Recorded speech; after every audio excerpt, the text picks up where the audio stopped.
shadowed heart of London, a body lies by the Thames, Lady Margaret Ashford, strangled, her secrets as deep as the river's currents. Hercule Poirot, the master detective, unravels a web of greed, loyalty, and betrayal. A missing earring, a muddy footprint, a hidden key. Each clue points to a killer among her own, a desperate nephew, a secretive companion, a loyal butler, or a scheming opportunist. As the fog lifts, Poirot's little gray cells reveal a truth as chilling as the river itself. Who dared to stage murder on the Thames? Chapter 1. The Body in the Mist. The morning was raw and heavy, the kind that seemed to seep into one's very bones. A dense fog, thick as pea soup, draped itself over the River Thames, muffling the distant clatter of London's awakening. Hercule Poirot, his polished shoes clicking sharply against the wet cobblestones of the embankment, walked with a briskness that belied the damp chill. His silver-topped cane, a gleam of elegance in the gloom, tapped a steady rhythm, as if keeping time with the thoughts whirring in his meticulous mind. Beside him, Captain Arthur Hastings, ever the faithful companion, pulled his overcoat tighter, his breath visible in the cold air. "Really, Poirot," Hastings remarked, his voice tinged with a shiver. "I don't see why you insist on these early walks. The Thames looks positively sinister in this fog. Couldn't we have stayed by a warm fire with a cup of tea?" Poirot's green eyes sparkled with amusement, though his expression remained composed. "Mon cher Hastings, the fire, it warms the body, but the morning air, it invigorates the mind. The Thames, she is like a great lady, mysterious, full of secrets. One must walk her banks to hear her whispers." Hastings gave a good-natured huff, accustomed to Poirot's penchant for poetic musings. "Whispers indeed. All I hear is the slosh of water and the occasional barge horn. You're in a fanciful mood today." Poirot's mustache twitched, a sign that his thoughts were already elsewhere. He was about to reply when a sudden, ragged shout cut through the fog, sharp and urgent. "Help! Somebody! Help! There's a body by the river!" The two men froze, their heads turning toward the sound. From the mist emerged a figure, a dock worker, his rough woolen cap askew, his face ashen beneath a layer of grime. He stumbled toward them, his breath coming in gasps. "Sirs, please, it's awful. A woman, dead, down by the water." Poirot's demeanor shifted in an instant, his posture straightening, his eyes narrowing with the alertness of a hawk. "Show us, monsieur," he said, his voice calm but commanding. "Quickly, if you please." The dock worker led them along the embankment, his boots slipping on the slick stones as they descended a narrow set of steps to the river's edge. The Thames lapped gently at the muddy bank, its surface opaque in the fog. There, half submerged in the shallow water, lay the body of a woman. Her head rested unnaturally against a cluster of reeds, her face pale and serene, as though she were merely asleep. Her dress, once a fine creation of deep burgundy silk, was sodden and clung to her form, the fabric marred by streaks of river mud. A single pearl earring, delicate and luminous, caught the faint light, dangling from her left ear. The right ear was bare. Poirot knelt beside the body, his movements precise despite the uneven ground. He adjusted his gloves, ensuring not a speck of mud touched his immaculate suit, and leaned closer, his eyes scanning every detail. The woman's neck bore faint, livid marks, bruises that spoke of violence, though her expression betrayed no struggle. Her hands folded almost peacefully across her chest were unadorned save for a thin gold ring on her left hand. "Mon Dieu," Poirot murmured, his voice low. "This is no accident. The little gray cells. They tell me this is murder." Hastings, standing a respectful distance back, peered over Poirot's shoulder, his face a mixture of horror and fascination. "Good Lord, Poirot, who could she be? And why here, of all places?" Poirot did not answer immediately. He rose, his cane planted firmly in the mud, and surveyed the scene. The fog was beginning to lift, revealing the silhouettes of cranes and barges in the distance. The dock worker, still hovering nearby, wrung his hands. "I was checking the moorings," he stammered, "and there she was. I didn't touch nothing, sir, I swear." "You have done well to fetch us," Poirot said, his tone reassuring. "Now, tell me, did you see anyone else? A stranger, perhaps, or a boat nearby?" The man shook his head vigorously. "No, sir, just the fog and the river. It's been quiet this morning." Poirot nodded, dismissing the man with a wave. "The police, they must be informed. Hastings, you will stay here to ensure the scene is undisturbed. I shall make the necessary arrangements." As Hastings stood guard, his eyes fixed on the tragic figure in the water, Poirot's mind was already at work, cataloguing the details. The single earring, the marks on the neck, the careful placement of the body. This was no random act of violence, he thought. The Thames had been chosen for a reason, and the earring, left so conspicuously, was a clue, a message from the killer. But to whom? And why? The distant wail of a police whistle broke his reverie. The game, as Poirot often called it, had begun. Chapter 2. The lady identified. The fog had dissipated by noon, leaving London under a grey, sullen sky that seemed to mirror the grim discovery by the Thames. Hercule Poirot sat in the austere office of Inspector Japp at Scotland Yard, his gloved hands folded neatly over the handle of his cane, his moustache impeccably groomed despite the morning's exertions. Captain Hastings, perched on a hard wooden chair in the corner, sipped a cup of tea that was more stewed than soothing, his face still etched with the unease of the riverside scene. The air was thick with the scent of ink, tobacco, and bureaucracy, and Japp, behind his cluttered desk, rifled through a stack of papers with the air of a man who preferred action to administration.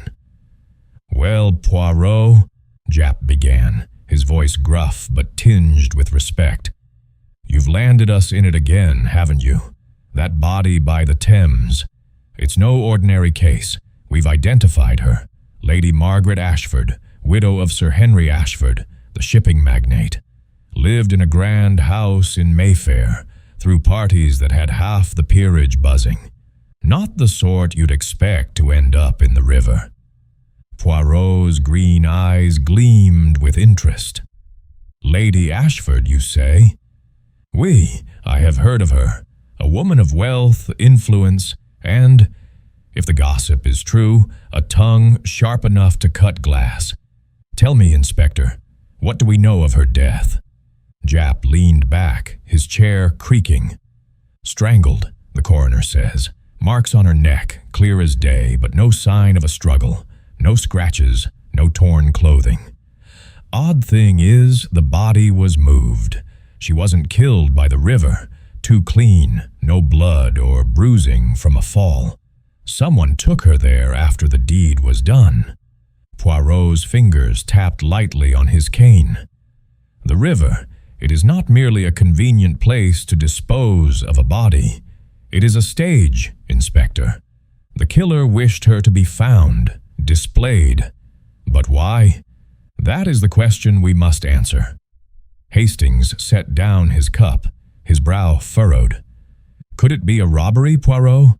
Her jewels were gone, except for that one pearl earring. Perhaps a thief got carried away. Poirot shook his head, his expression one of gentle reproach.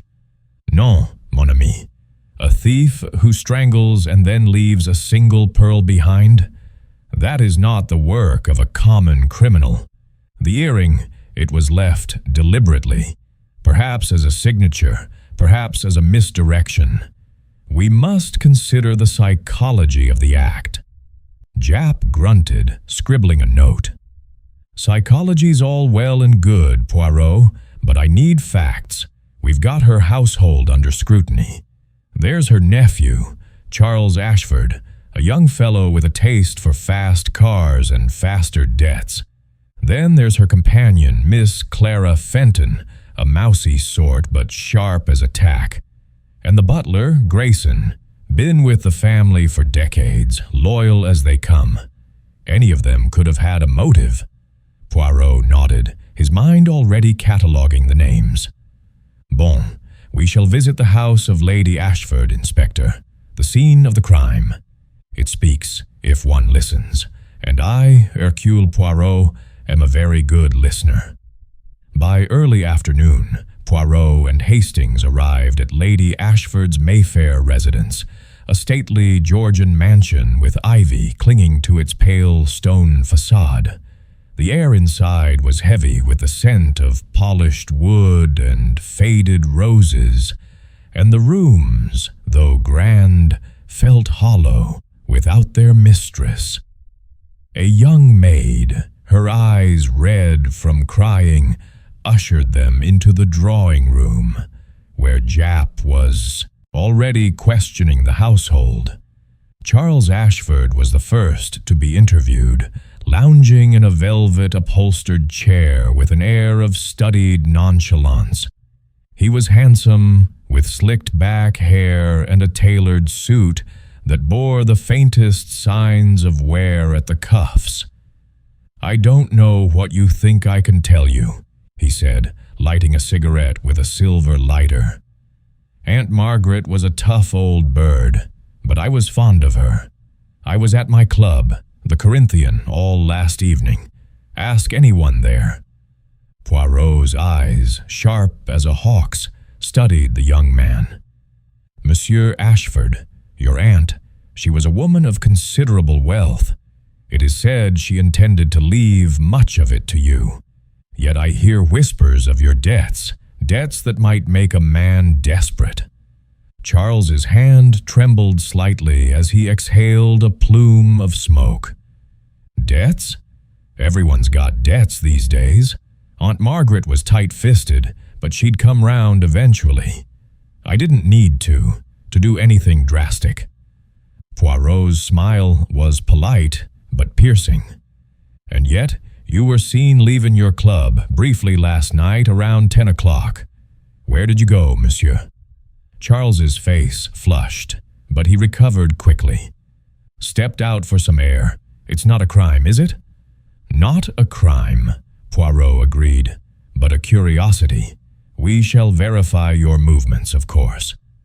After Charles was dismissed, Miss Clara Fenton entered, her plain gray dress and tightly pinned hair giving her the appearance of a governess rather than a lady's companion. She sat with her hands clasped, her eyes wary but composed. "Lady Ashford was good to me," she said softly. "I've been with her for 3 years. She could be difficult, but she was generous." Poirot leaned forward, his voice gentle but probing. "Mademoiselle, you were seen arguing with Lady Ashford 2 nights ago. Voices were raised, no? What was the cause of this disagreement?" Clara's lips tightened, but she met his gaze. "It was nothing serious. She disapproved of a novel I was reading, some nonsense about it being too modern. We made it up afterward." Poirot's mustache twitched. "A novel? Or perhaps something more personal? I have learned, mademoiselle, that you correspond with a Mr. Edward Lyle, a man of, shall we say, questionable reputation." Clara's composure faltered, her cheeks paling. Edward is an old friend from my village days. His letters are innocent. I don't see what they have to do with this." "Perhaps nothing," Poirot said, his tone light but his eyes unyielding. "But secrets, they have a way of casting shadows. We shall speak again, mademoiselle." The butler, Mr. Grayson, was the last to be questioned. He stood ramrod straight, his gray hair neatly combed, his expression one of quiet dignity. "I served Lady Ashford for 20 years, he said. "Her death is a great loss." Poirot studied him closely. "You were the last to see her alive, were you not?" "She dismissed you early last night. An unusual occurrence, oui?" Grayson nodded, his face impassive. "She said she had a private matter to attend to. I left her in the study at 9 o'clock. "And you saw no one? No visitor? No sign of disturbance?" "None, sir," Grayson replied, though Poirot noted a faint tremor in his voice. As they left the mansion, Poirot walked slowly, his cane tapping the pavement. "The household, it is a puzzle, Hastings," he said. "Charles with his debts and his shaky alibi. Clara with her secret letters. Grayson with his unyielding loyalty. Each hides something, but only one hides murder." Hastings frowned. "You think the killer's in that house, Poirot?" Poirot's eyes gleamed. "I am certain of it, mon ami. The Thames, it was chosen to tell a story. We must learn to read it." Back at his flat, Poirot sat by the fire, his tisane steaming in its delicate cup. He closed his eyes, letting the little gray cells work. The single pearl earring, the marks on the neck, the body's careful placement. All were pieces of a pattern, and Hercule Poirot was determined to see it whole. Chapter 3. The Nephew's Alibi. The late afternoon light filtered through the heavy curtains of Hercule Poirot's impeccably ordered flat at Whitehaven Mansions, casting long shadows across the polished mahogany table. Poirot sat in his favorite armchair, a cup of rich chocolate warming his hands, his eyes half closed in thought. Captain Hastings, restless as ever, paced near the window, occasionally glancing out at the London street below, where the day's bustle was giving way to evening's quiet. The morning's grim discovery by the Thames lingered in the air, a puzzle that demanded unraveling. "Poirot," Hastings said, turning from the window, "you've been uncommonly quiet since we left Lady Ashford's house. What's on your mind? That nephew, Charles, he seemed awfully defensive, didn't he?" Poirot opened his eyes, their green depths sharp with focus. "Mon ami, you observe, but you do not see. Charles Ashford, he is a man of charm. Oui, but beneath the charm lies unease. His alibi, it is like a suit, well tailored, but perhaps not perfectly fitted. We must examine the seams." Hastings raised an eyebrow. "You mean his story about the club? He said dozens could vouch for him." "Précisément," Poirot replied, setting down his cup with a delicate clink. "And that is what troubles me. An alibi so readily supported, it is too convenient.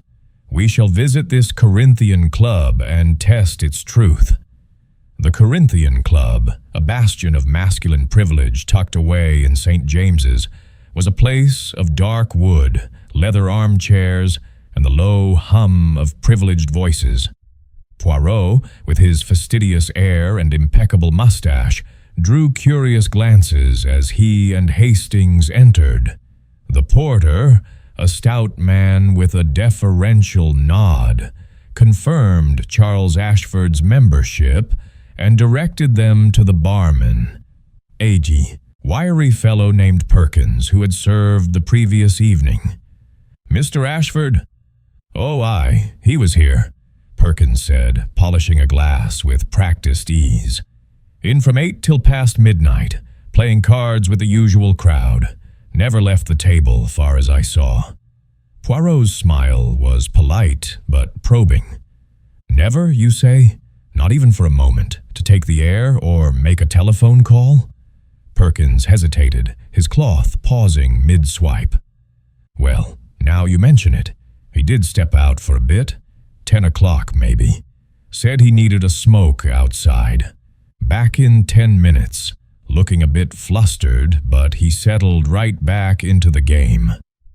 Poirot's mustache twitched. 10 minutes, you say? And he was alone when he returned? Aye, sir. No one with him. As they left the club, Poirot's pace quickened, his cane tapping with purpose. A crack, Hastings. A crack in the alibi. Charles Ashford leaves his club at 10, returns agitated. What did he do in those 10 minutes? And why does he not mention it? Hastings frowned, pulling his hat lower against the evening chill. Perhaps he just needed a cigarette, as he said. You're reading too much into it, Poirot. Non, mon ami, Poirot countered, his voice firm. The little grey cells, they do not rest on coincidence. Charles Ashford, he is in debt, oui? And Lady Ashford, she controlled his future. We must learn more of their relationship. Their next stop was a discreet inquiry at Lady Ashford's bank, facilitated by Inspector Japp's connections. The manager, a thin man with a penchant for precision, confirmed that Lady Ashford had recently reviewed her will. She was considering changes, he said, adjusting his spectacles. Mr. Charles was to inherit the bulk of her estate, but she expressed concerns about his, shall we say, profligate habits. She mentioned consulting her solicitor soon. Poirot's eyes narrowed. And this solicitor, he has been contacted? Not yet, the manager admitted. But I can give you his name. Mr. Reginald Thorpe, Lincoln's Inn. At Lincoln's Inn, Mr. Thorpe, a portly man with a florid complexion, received them in a cluttered office lined with legal tomes. Lady Ashford was a valued client, he said, his voice heavy with regret. She visited me 3 days ago, quite agitated. She wished to amend her will to reduce Charles's share in favor of a charitable trust. I advised her to take time to consider, but she was determined to finalize it this week. Poirot leaned forward, his fingers steepled. And did she mention why, monsieur? Was there an event, a disagreement? Thorpe hesitated, then nodded. She spoke of a quarrel with Charles. He'd come to her, asking for a substantial sum to settle a gambling debt. She refused, and he was, her words, unpleasantly insistent. She feared he was becoming reckless. As they stepped back into the cool evening air, Hastings shook his head. Sounds like Charles had a motive, Poirot. If she was about to cut him out of the will, he might have panicked. Poirot nodded, his expression grave. Oui, but motive alone does not make a murderer. We must consider the method, the strangulation, the body moved to the Thames, the single earring left behind. These are not the acts of a man in panic, but of one with a plan. We shall return to Charles Ashford, but first we must explore the others in Lady Ashford's circle. Back at Whitehaven Mansions, Poirot sat at his desk, a fresh sheet of paper before him. With his precise handwriting, he began a list. Charles Ashford, debts, quarrel, broken alibi. Clara Fenton, secret letters, argument. Grayson, loyalty, last to see her alive. He paused, tapping his pencil. The earring, Hastings, he murmured. It is the key. Why leave one and take the other? It is not theft, but a message. Hastings, now seated with a glass of whiskey, looked skeptical. A message? Or just carelessness? You're making this more complicated than it needs to be. Poirot's smile was indulgent. Simplicity, mon ami, is the refuge of the lazy mind. The truth, it lies in the details. Tomorrow, we shall speak with Miss Fenton and Mr. Grayson again, and we shall visit the scene of the crime, the study where Lady Ashford was last seen alive. The house, it will tell us what the people conceal. As the fire crackled in the grate, Poirot leaned back, his mind a whirl of possibilities. Charles Ashford's alibi, so confidently offered, had begun to fray, but the puzzle was far from complete. The Thames, with its silent currents, held secrets yet to be uncovered, and Hercule Poirot was determined to bring them to light. Chapter 4. The Companion's Secret. The morning sun struggled through a veil of clouds, casting a pallid glow over London, as Hercule Poirot and Captain Hastings made their way back to Lady Ashford's Mayfair mansion. The air was crisp, carrying the faint tang of coal smoke, and Poirot, immaculate in his overcoat, walked with the brisk precision of a man on a mission. Hastings, trailing slightly, adjusted his tie, his thoughts still tangled in the web of Charles Ashford's faltering alibi. "Poirot," Hastings ventured, "you're awfully focused on that earring. I still think it might just be a thief's oversight. Why complicate things with talk of messages?" Poirot's eyes twinkled, though his expression remained serious. "Mon cher Hastings, the criminal mind, it does not leave such treasures by chance. The earring is a clue, deliberately placed or left, to guide us, or perhaps to mislead us. We must question Miss Clara Fenton closely today. Her secrets, they are like shadows, present, but not yet fully seen." The mansion's heavy oak door was opened by a subdued Grayson, his face a mask of professional calm, though his eyes betrayed a flicker of fatigue. He led them to the drawing-room, where Clara Fenton waited, seated on a brocade sofa, her hands folded tightly in her lap. Her gray dress was as plain as before, but her posture was rigid, her lips pressed into a thin line. The room, with its high ceilings and gilded mirrors, seemed to dwarf her, yet her gaze was steady as she met Poirot's scrutiny.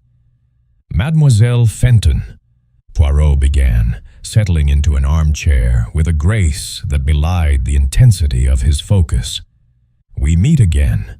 You have told us of your loyalty to Lady Ashford, and yet there are matters you have not shared. An argument 2 nights before her death, raised voices overheard by a servant. This was not, I think, about a novel, as you claimed." Clara's fingers tightened, but her voice was even. "I told you, Mr. Poirot, it was a trifling matter. Lady Ashford could be particular about my reading habits. She thought some of my books, too. Forward-thinking. We resolved it quickly." Poirot leaned forward, his voice soft but unyielding. "And yet, mademoiselle, I have learned of your correspondence with Mr. Edward Lyle, a man whose name carries the weight of scandal. Letters, hidden in your room, urging you to persuade Lady Ashford to invest in his ventures. This is not the work of an old friend, as you say. What hold does this man have over you?"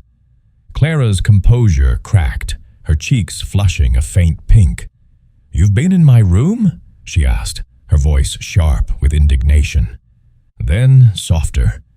"Edward Lyle is no villain. He was a friend from my youth, before his troubles. He wrote to me, yes, asking for help, but I never pressed Lady Ashford on his behalf.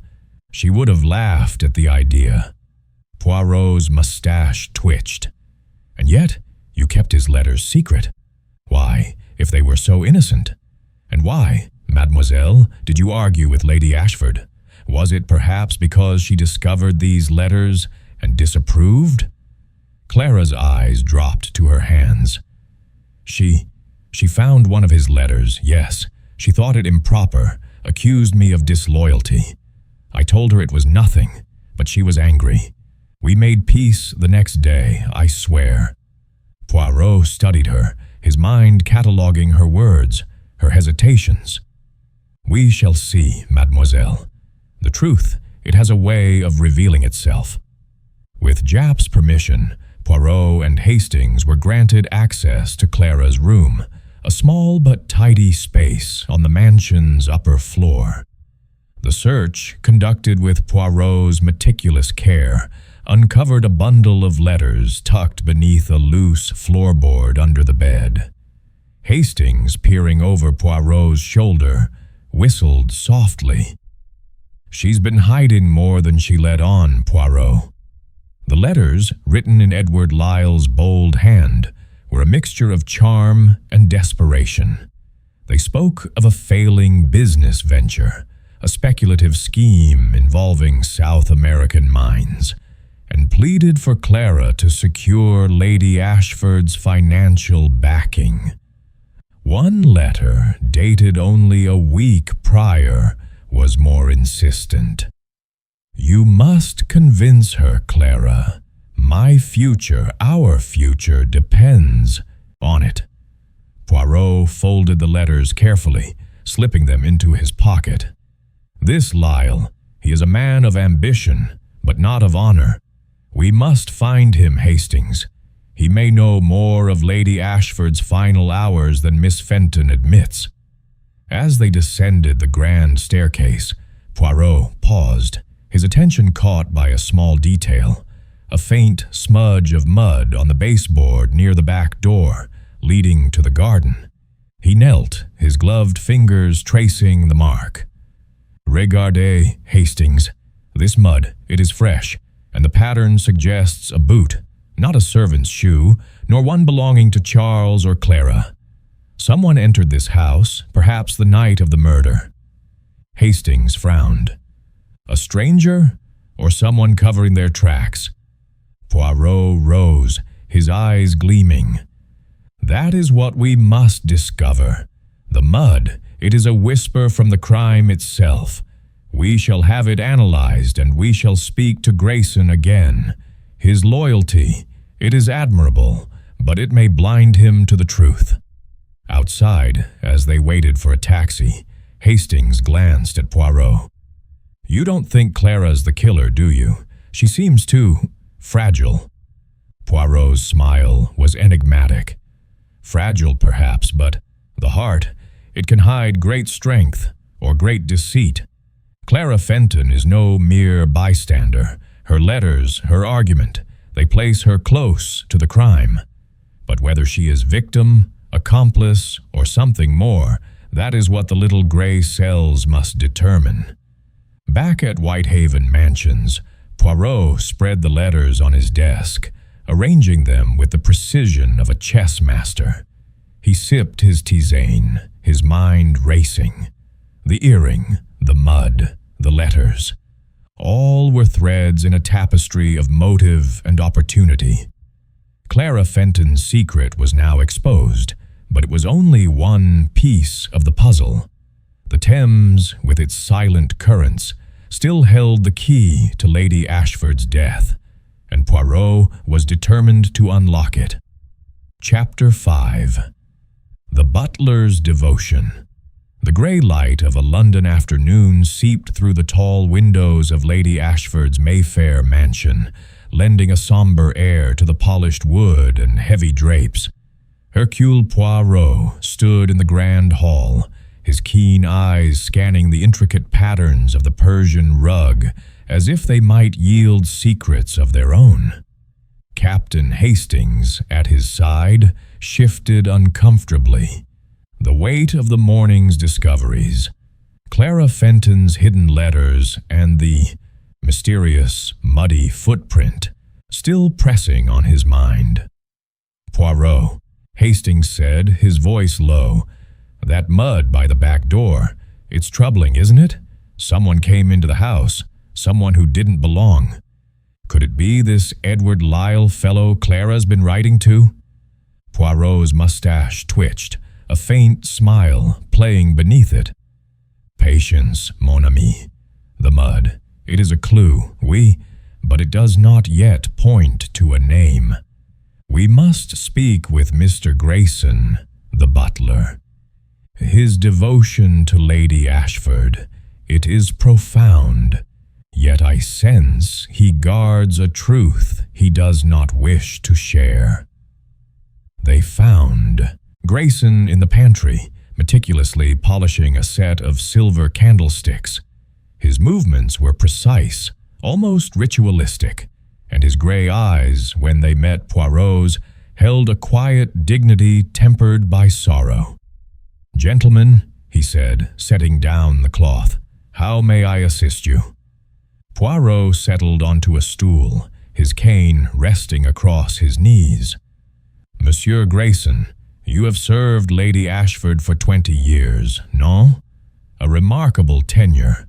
You were the last to see her alive, dismissed early from her study on the night of her death.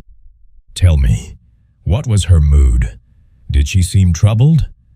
Grayson's hands stilled, and for a moment his composure wavered. "She was preoccupied, sir. She said she had a private matter to attend to and asked not to be disturbed. It was unusual, but not unheard of. I left her at 9 o'clock, as I told you." Poirot's gaze was unrelenting. "And you saw nothing out of the ordinary? No visitor? No sound of footsteps in the garden? For we have found, monsieur, a footprint near the back door, a man's boot, caked in mud, which does not match any in this household." Grayson's face remained impassive, but his fingers tightened briefly on the candlestick. "I heard nothing, Mr. Poirot. The house was quiet when I retired to my quarters." Poirot leaned forward, his voice soft but piercing. "Loyalty. It is a noble thing, Monsieur Grayson, but it can blind a man. If you know something, anything, that could illuminate this tragedy, you must speak, for Lady Ashford's sake." Grayson's eyes flickered with something, guilt, perhaps, or fear, but he shook his head. "I have told you all I know, sir." As they left the pantry, Poirot's expression was thoughtful. "He conceals something, Hastings, the tremor in his hand, the hesitation in his voice. These are not the signs of a man at ease. We must watch him closely." Their next task was to examine Lady Ashford's study, the last place she was seen alive. The room was a study in elegance, a mahogany desk, shelves lined with leather-bound books, and a large window overlooking the garden. Poirot moved with methodical care, his gloved fingers tracing the edges of the desk, the armrests of the chair. He paused at a small, ornate inkstand, noting a faint scratch on its surface, as if something heavy had been dragged across it. "Regardes, Hastings," he said, pointing to the scratch. "This is recent. Something was taken from this desk, perhaps a paper, a letter, or an object of weight. The killer, they were thorough, but not invisible." Hastings peered at the desk, then at the window. The footprint outside. Could someone have entered here, killed her, and taken her body to the Thames? Poirot nodded slowly. "It is possible, but the absence of struggle in the study suggests she knew her attacker. The strangulation, it was swift, intimate. And the body, moved with care to the river. This is not the work of a stranger, alone." A discreet inquiry with Inspector Japp, who had joined them, revealed that the muddy footprint had been analyzed. "It's river mud," Japp said, scratching his chin. "Matches the silt from the Thames bank where we found her. Size 10, men's boot, well worn. Doesn't match anything in the house, but we're checking local shops to see if anyone's bought or repaired boots like that recently." Poirot's eyes gleamed. Bon. The footprint? It ties the killer to the river. But why move the body? To hide the crime? No, it was to display it. The Thames. It was chosen for its drama. As they prepared to leave, Poirot paused at the garden door, his gaze lingering on the path leading to the street. The killer. They entered here, perhaps, but they knew the house. Grayson, he may have seen more than he admits. His devotion to Lady Ashford, it is both his strength and his weakness. Back at Whitehaven Mansions, Poirot sat at his desk, sketching a diagram of the mansion's layout, marking the study, the back door, and the path to the river. Hastings, nursing a brandy, watched with curiosity. "You're building quite a picture, Poirot. But where does Grayson fit? You don't think he's the murderer, do you?" Poirot's pencil paused. "No, Hastings, I do not believe he killed her, but he knows something. Perhaps he saw the killer, or suspects who it was, and his loyalty prevents him from speaking. We must find a way to loosen his tongue." As the evening deepened, Poirot lit a single lamp, its glow casting long shadows across the room. The puzzle was growing clearer, yet pieces remained elusive. The footprint, the scratch on the inkstand. Grayson's guarded silence. All were threads in a tapestry that led to the Thames. And at its heart, the single pearl earring, a silent witness to a crime Poirot was determined to unravel. Chapter 6. The Missing Earring. The evening air was thick with the promise of rain. As Hercule Poirot and Captain Hastings stepped out of a taxi onto the bustling streets of London's East End. The glow of gaslights flickered against the damp pavement, casting a sheen over the city's grittier quarters. Poirot, his overcoat buttoned tightly and his hat tilted just so, moved with the precision of a man who disliked disorder, even in the chaos of a crowded thoroughfare. Hastings, trailing behind, glanced warily at the shadowed alleys, his hand instinctively brushing the pocket where he kept his revolver. "Poirot," Hastings said, his voice tinged with unease. "Are you sure about this? Chasing after this Edward Lyle chap in a place like this. It's a far cry from Mayfair." Poirot's eyes gleamed with determination.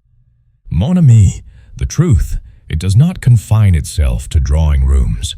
The single pearl earring, left so deliberately on Lady Ashford's body, has led us to a new thread. Monsieur Lyle, he is connected to Miss Fenton, and now, perhaps, to the crime itself. We must follow where the clues lead."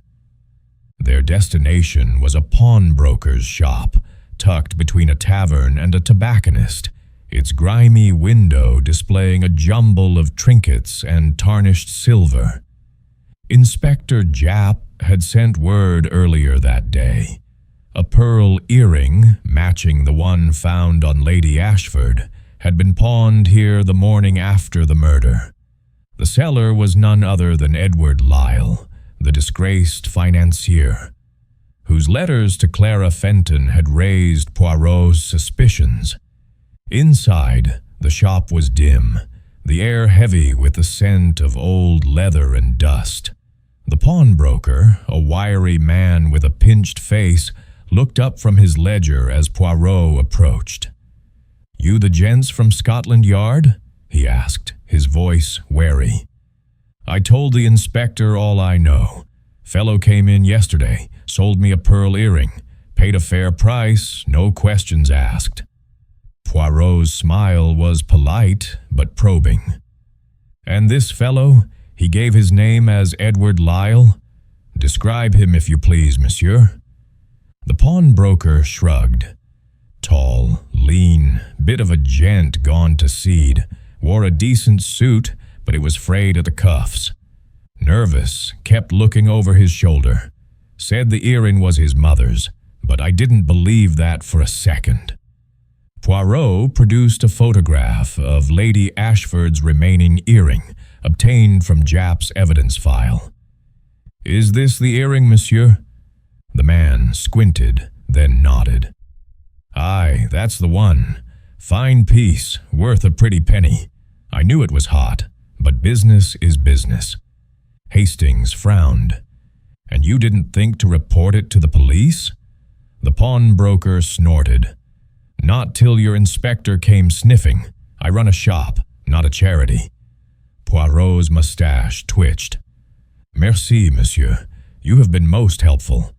The earring, it remains in your possession?" "Aye, locked in the safe. Your inspector's got his eye on it."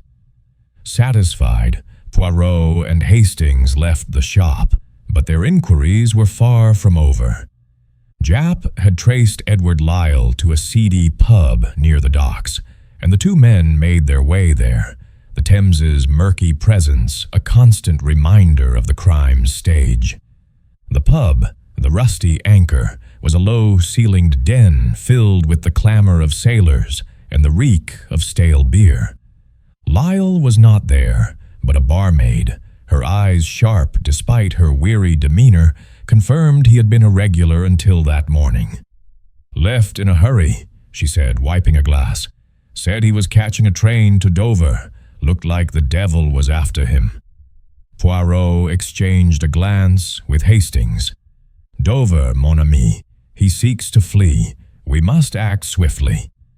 A telegram to the Dover police, arranged through Japp, caught Lyle just as he attempted to board a ferry to Calais. By late evening, Poirot, Hastings, and Japp were in a stark interrogation room at Scotland Yard, facing a haggard Edward Lyle. He was as the pawnbroker described, tall, lean, with a once handsome face, now etched with strain. His suit, though tailored, bore the marks of neglect, and his hands fidgeted restlessly on the table. "Monsieur Lyle," Poirot began, his voice calm but unyielding, "you have much to explain. The pearl earring, pawned by you, belonged to Lady Margaret Ashford, found murdered by the Thames. How did it come into your possession?" Lyle's eyes darted to Japp, then back to Poirot. "I didn't kill her, I swear. I found the earring on the floor of her study. I was there that night, yes, to ask for money. My business, it's in ruins. Clara said Lady Ashford might help, but she refused me flat. I left her alive, I swear it." Poirot leaned forward, his gaze piercing. "And yet, you took the earring. Why not both? And why pawn it so quickly, risking discovery?" Lyle swallowed hard. "I saw it on the floor as I left. Must have fallen off her. I thought it was my chance, a bit of luck to tide me over. I didn't think anyone would trace it to me." Hastings, standing by the door, crossed his arms. "Sounds awfully convenient, Lyle. You're in debt, desperate, and you just happen to find a valuable earring?" Lyle's voice rose, tinged with panic. "It's the truth. I didn't touch her. She was alive when I left at 9:30. Ask Clara. She knew I was coming." Poirot's fingers tapped his cane rhythmically. "We shall, Monsieur Lyle. But tell me, did you see anyone else that night? A visitor, perhaps, or a shadow in the garden?" Lyle shook his head. "No one. The house was quiet, except for Grayson moving about downstairs." Poirot rose, his expression inscrutable. "You will remain here, monsieur, until we verify your story. The earring, it is a piece of the puzzle, but not the whole picture." Outside the interrogation room, Hastings turned to Poirot. "Do you believe him, Poirot? He's a shady character, but he doesn't strike me as a killer." Poirot's eyes narrowed. "His story, it has the ring of truth, but it is incomplete. The earring on the floor. Possible, but why only one? The killer, They left the other deliberately. Lyle, he is an opportunist, not the mastermind. We must return to the house, Hastings, and to Grayson. His silence grows louder with each revelation. As they stepped into the night, the Thames loomed in the distance, its dark waters reflecting the city's lights. The earring, the footprint, the scratch on the inkstand, all were fragments of a truth Poirot was determined to assemble, piece by meticulous piece. Chapter 7. The River's Message. The Thames flowed silently under a pale October moon, its surface a mirror for the city's secrets. Hercule Poirot stood once more on the embankment, near the spot where Lady Margaret Ashford's body had been found. The fog had lifted, leaving the river's edge sharp and stark, the reeds whispering in the night breeze. Captain Hastings, bundled in his overcoat, stood beside him, his eyes scanning the water as if it might yield answers. The air was sharp with the scent of damp earth and distant coal fires, and Poirot's silver-topped cane gleamed faintly in the moonlight as he planted it firmly in the ground. "Poirot," Hastings said, his voice low. "Why are we back here? The police have combed this place thoroughly. What more can the river tell us?" Poirot's gaze was fixed on the water, his expression one of intense concentration.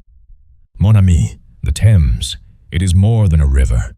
It is a stage, chosen by the killer to display their work. The body, placed so carefully among the reeds, the single earring left behind. These are not accidents. They are a message, a challenge to those who seek the truth. And I, Hercule Poirot, accept that challenge." Hastings shivered, though not entirely from the cold. "A message? To whom? The police? Society? Or, good heavens, Poirot, you don't think it's directed at you?" Poirot's mustache curled slightly, a rare hint of amusement. "Not to me personally, Hastings, but to the world that seeks justice. The killer, they are proud, confident.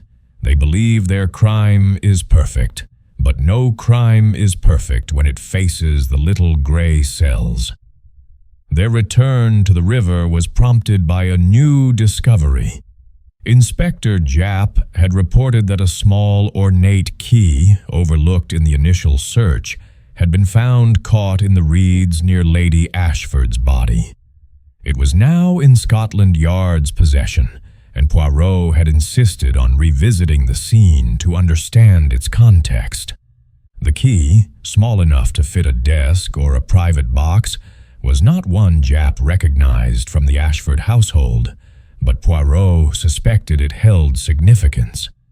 As they stood by the water, Poirot knelt, his gloved fingers brushing the reeds where the body had lain. "The placement, Hastings," he murmured. "It is deliberate. The body was not thrown or dragged.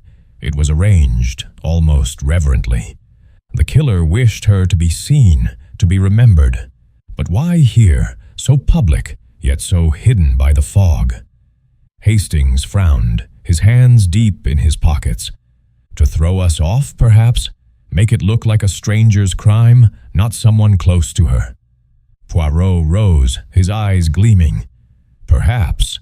Or perhaps to point us to someone who knows the river well, someone familiar with its tides, its banks. We must consider this key. It is another piece of the puzzle, like the earring, the footprint, the scratch on the inkstand." Back at Whitehaven Mansions, Poirot summoned the suspects, Charles Ashford, Clara Fenton, Grayson, and the detained Edward Lyle, to his flat. The room, with its polished furniture and precise order, seemed an unlikely stage for such a confrontation, yet Poirot's presence lent it an air of inevitability. Japp stood by the door, his notebook at the ready, while Hastings hovered near the fireplace, watching the gathered faces with a mix of curiosity and unease. Poirot paced slowly, his cane tapping rhythmically on the floor. "Mesdames et messieurs," he began, his voice clear and commanding, "we are here to unravel the truth of Lady Margaret Ashford's murder. She was strangled in her study, her body carried to the Thames and placed with care. The single earring, the muddy footprint, the scratch on the inkstand, and now a key. These are the threads of a tapestry woven by a killer. Let us examine them." He turned first to Charles Ashford, whose face was pale, his eyes darting nervously. "Monsieur Ashford, your alibi at the Corinthian Club, it is flawed. You left at 10 o'clock, returning agitated. You quarreled with your aunt that night, did you not? Over her decision to alter her will, to deny you the fortune you so desperately needed." Charles's hands clenched. "I told you I didn't kill her.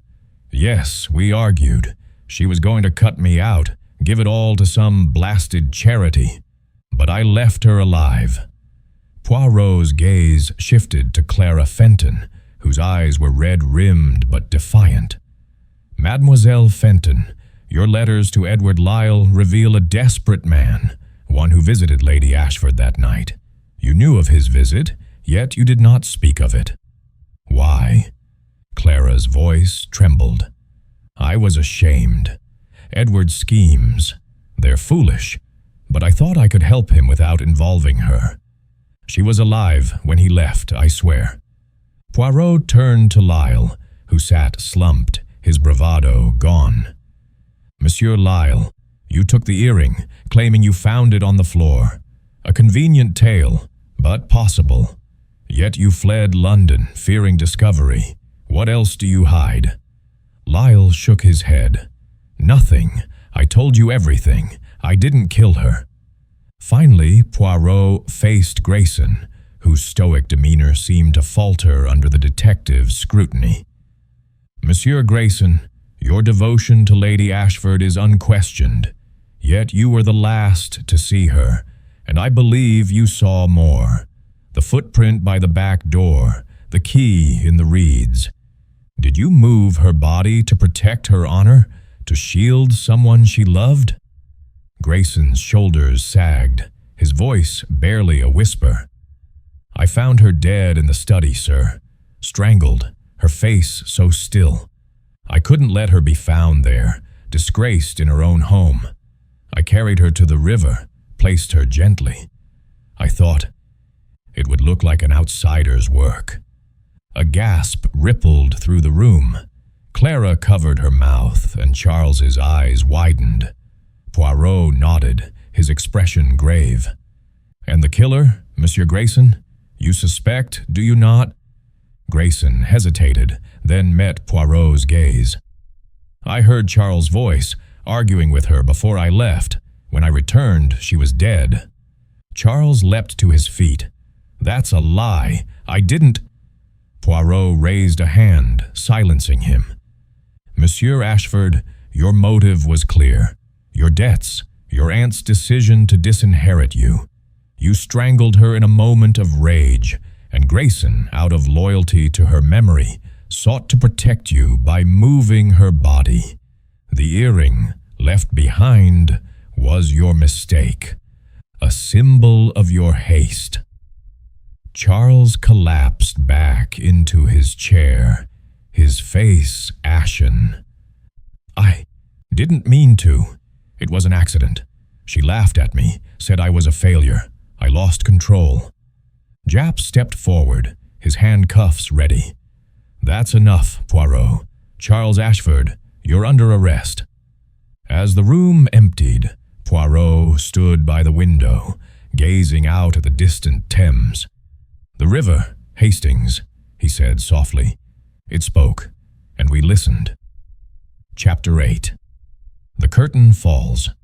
The soft glow of a single lamp illuminated Hercule Poirot's flat at Whitehaven Mansions, casting a warm light over the polished surfaces and orderly furnishings.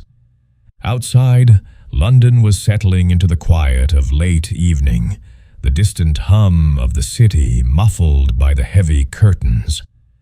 Poirot sat in his favorite armchair, a delicate cup of tisane cradled in his hands, its steam curling upward like a faint echo of the Thames fog.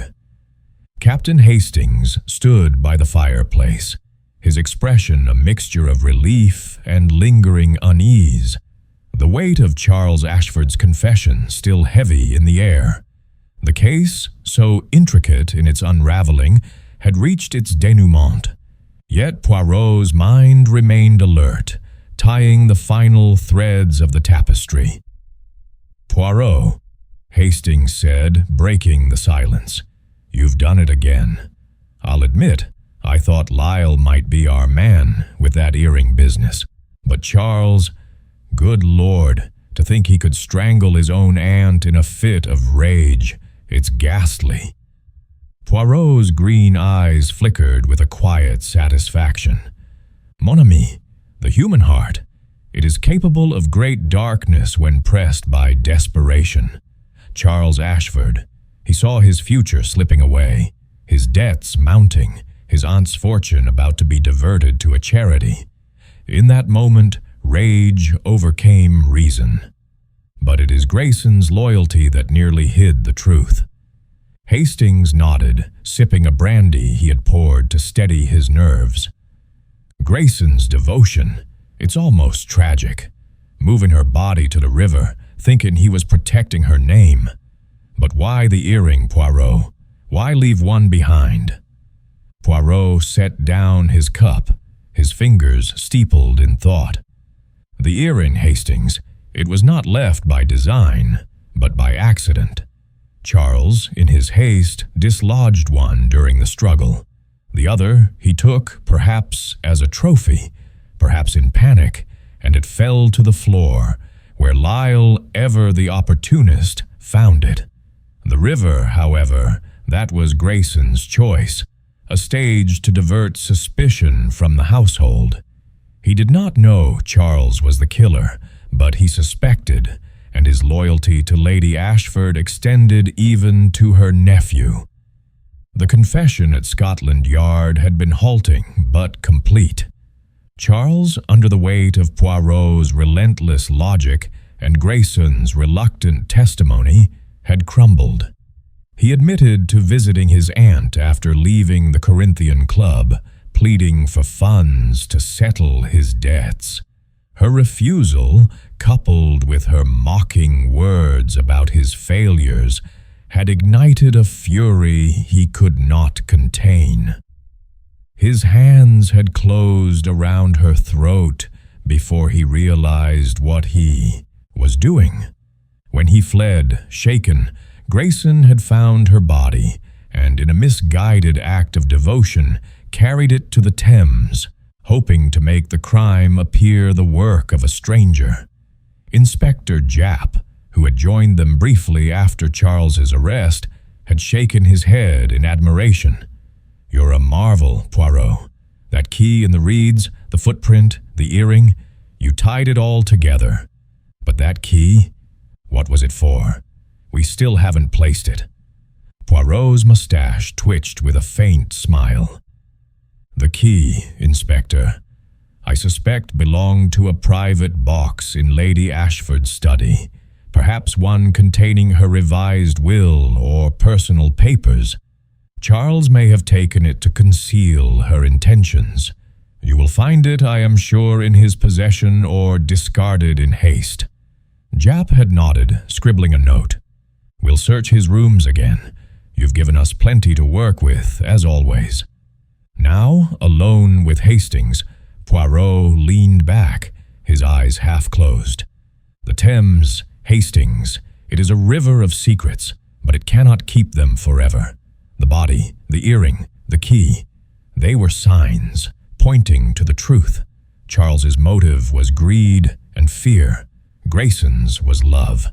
And Lyle, he was merely a scavenger, picking at the edges of the crime.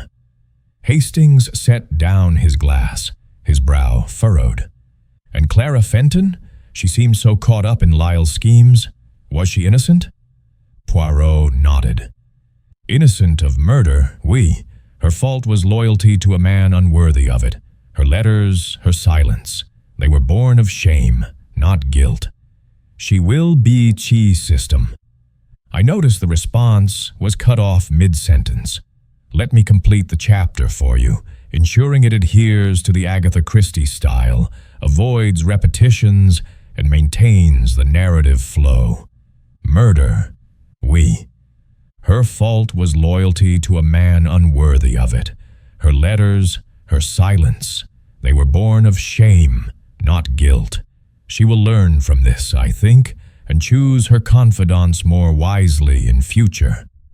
Hastings paced the room, his mind still turning over the case's intricacies. It's a grim business, Poirot.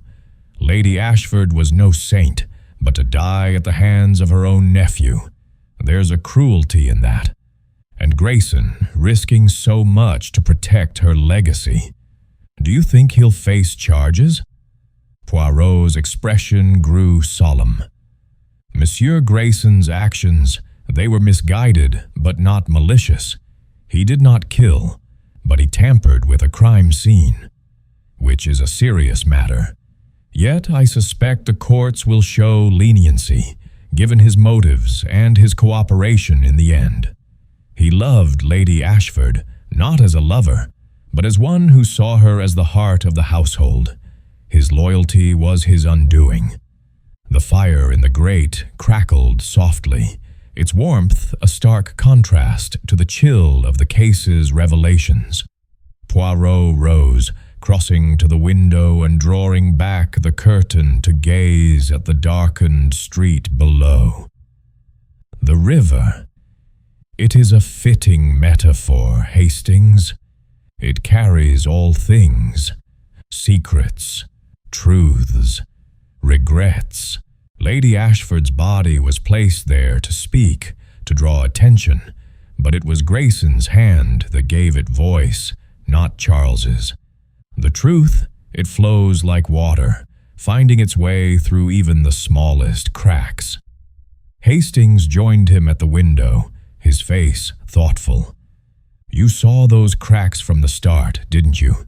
The earring, the footprint, the key. Most would have missed them, but not you. Poirot's smile was modest, though his eyes gleamed with pride. The little gray cells, mon ami. They see what others overlook. The earring was a mistake, the footprint a whisper, the key a lock unopened. Together, they told the story of a crime born of desperation and concealed by devotion. A knock at the door interrupted them. It was Japp, his face weary but satisfied, carrying a small evidence bag. You were right, Poirot, he said, holding up a tiny brass key. Found this in Charles's flat, hidden in a cigarette case. It fits a locked box in Lady Ashford's study. Inside we found a draft of her new will, cutting Charles out almost entirely. That's motive enough for any jury. Poirot nodded, unsurprised. The final piece, Inspector. The key unlocks the motive, as the river unlocked the crime. Justice, it will be served. Japp departed, promising to keep Poirot informed of the trial's progress. As the door closed, Poirot returned to his armchair, picking up his tisane once more. The curtain falls, Hastings, he said softly. The play is done, and the truth stands revealed. Lady Ashford rests now, her story told by the Thames. Hastings sat, his brandy untouched, his thoughts heavy with the case's toll. It's a sad end, Poirot. A family torn apart, a loyal servant betrayed by his own actions. Do you ever tire of these tragedies? Poirot's gaze softened, but his voice was firm. The tragedy, it is the nature of crime, Hastings. But the truth, it brings order to chaos. That is why we do this, to listen when the river speaks. As the fire burned low, Poirot sipped his tisane, his mind already turning to the next puzzle, the next whisper of truth waiting to be heard. The Thames flowed on, silent and eternal, its secrets safe until Hercule Poirot came to call.